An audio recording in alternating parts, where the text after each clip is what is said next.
Yo, it's Nate. It's 5:30 in the morning. I don't know if you can hear that, but it's freaking obnoxiously loud music. It's been going all night, all morning, and it's waking up the whole bloody neighborhood. I swear, man, some people are just so inconsiderate. Can't sleep, obviously, so decided to come out for a walk. It's still pretty dark, but the sun's coming up. I'll see if you can see the moon. Let me just swap this. Oh, I don't think I can swap it. There's the moon. Sun will probably come up in an hour or so, but it almost sounds like it's coming from a car, because I can see it's gone now. But it's been like on and off for a while, and it always seems to come from the same area. So yeah, I don't know. The problem with the noise complaint is that I've lodged a noise complaint in the past, and they take anywhere between an hour to get out to where you are, and then they don't even really stick around long enough. See, it's back. I don't know if you can hear that, but I don't know how long they stick around. Like, they park up somewhere on the road, and then they basically just wait to hear noise, and if they don't hear anything, they leave. So the problem, I think, is that people know this, so they kind of turn it on, turn it off, turn it on, turn it off. But yeah, this has literally been going on pretty much all night. Like, if you're having a party, that's one thing, but it seems deliberate. Like, why would you turn the music down and then turn it up, then turn it down, then turn it up? The only reason you do that is because you're a dickhead. To be honest. Like, if you're having a party, you just leave the music on the whole time. You don't turn it off and turn it on. So yeah, anyway, I don't know what my sleep has been like, but yeah, I basically couldn't sleep, so going for a walk now. It's too early to eat, so I'll probably have something around 8-9 o'clock, and when I get back from this little walk, I'll do some study, because I didn't do any study at all yesterday. It's pretty much we did go to the beach. I did take my laptop, and I did a tiny bit of admin stuff, but I didn't actually study because I was having problems with my hotspot. Couldn't connect for some reason, so I'll try and do some study when I get back, because I've got a couple of assignments due.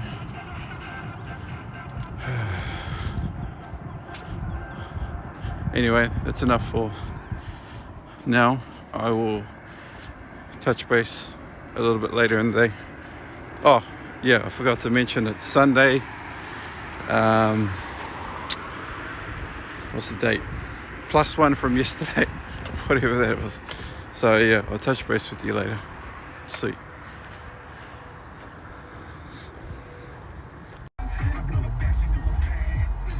Yo, it is 9:22 p.m. It's been a pretty busy day.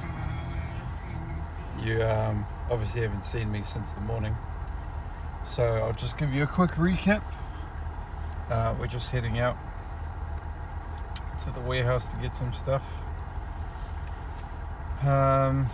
So today's daily wisdom is titled "Check Your Privilege," and it says, some people are sharp and others dull. Some are raised in a better environment, others in worse. The latter, having inferior habits and nurture, will require more by way of proof and careful instruction to master these teachings and to be formed by them.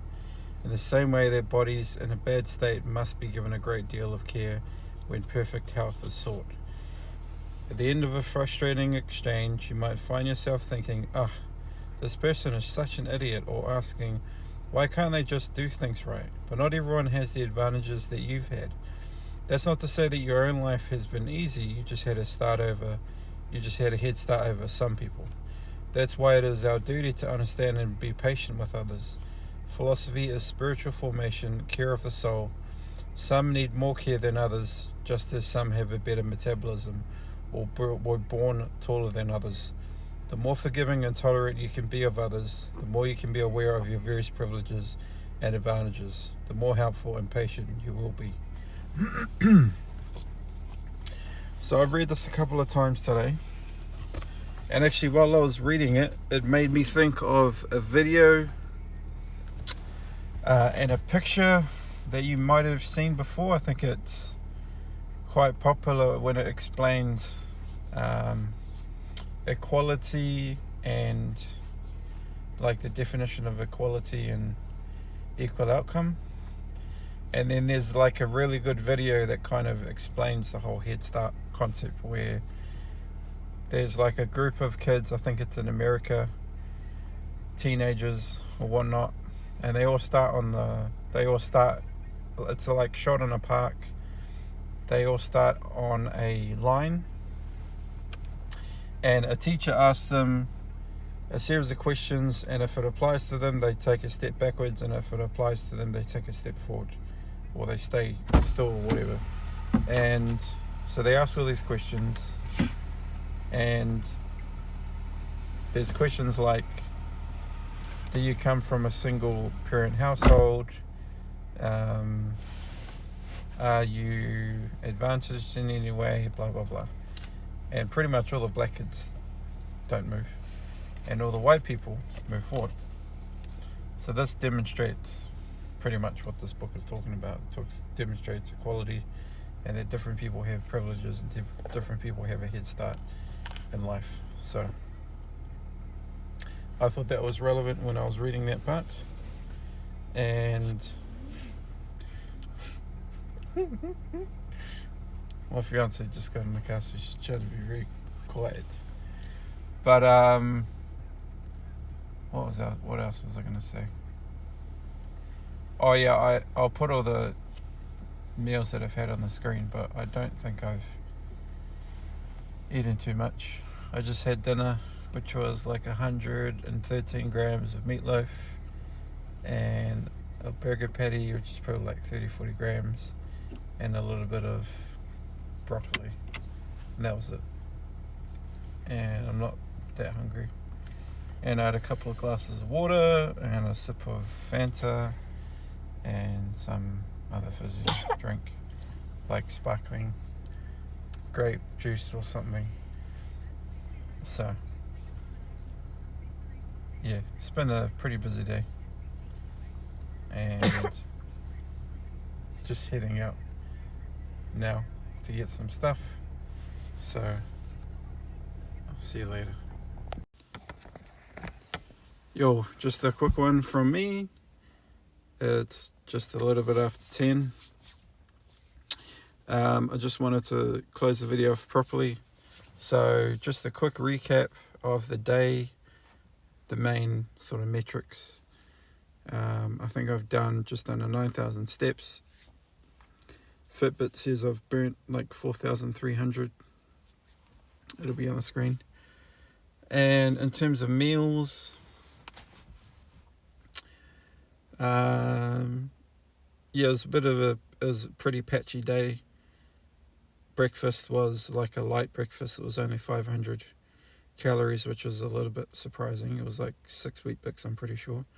I should have a picture. And then for lunch, it was basically a big break because we did a bunch of shopping, went to a market, had an ice cream that I didn't record. It was like partial ice cream, so I don't know how to measure that in calories. Let's just call it 500 or whatever. For lunch, I had a foot-long sub of the day, which is like pork riblet. malted rye. I think I calculated all the stuff in my Notion, so you'll see that. And then I don't think I had a snack. Oh, for a snack I had like the leftover meatloaf, which there was still like 100 and something grams.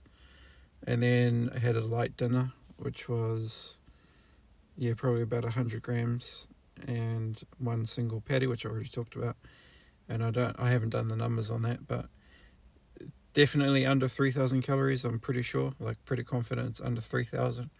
So should be in a deficit today. Yeah, did over 8,000 steps, which is good. Didn't do a workout today, so today was like a rest day. I know last night, I was watching last night's video, I said that I might do a workout to do some of the big lifts, but I just, literally there wasn't really any time today to do that. I guess I could have squeezed it in, to be honest, but it's just like been a full-on day. What I did notice though, I was looking at my screen time on my iPhone, and I'm spending way too much time editing videos. I think it was like 4 hours last week, which averages out to be about 30 minutes or something. So I'm going to have to change the way that these daily videos are done and try to make them as streamlined as possible. Unfortunately, that's probably going to mean it might just be 1 or 2 clips in a single take, and it might not be that interesting, and I might not be able to capture lots of different things, because I've found that the more clips that I have and the more recordings that I do in a day, it adds up, and it becomes an administrative burden that I've talked about. I don't want, if you can imagine publishing a video, recording a video every single day on top of everything that you need to achieve that day, it's just really difficult. You might be surprised how much time you can spend editing a 5-minute video.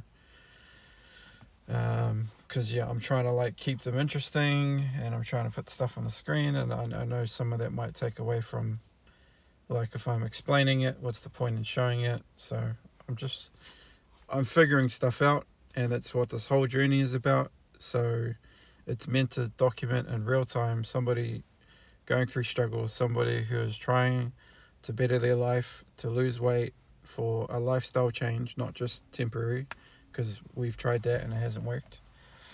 So yeah, this is all encompassing. I've been reading and participating in something called Darren Daily, and on that this morning, he talked about the importance of a morning routine and a night routine, but in particular, he talked about 4 areas, so spiritual, mental, physical, and social. And this resonated with me for hopefully obvious reasons if you've been following part of my journey, but I've talked about Te Whare Tapawhā, which is the Māori health model that Sir Mason Dury created in 1984, I think. And 4 sides of the house, those 4 areas. So I thought that was really cool, and it kind of helps reinforce this whole journey. This whole journey isn't just about what you eat and your physical exercise, is so much more. It's all of the physical, mental, your relationships, everything.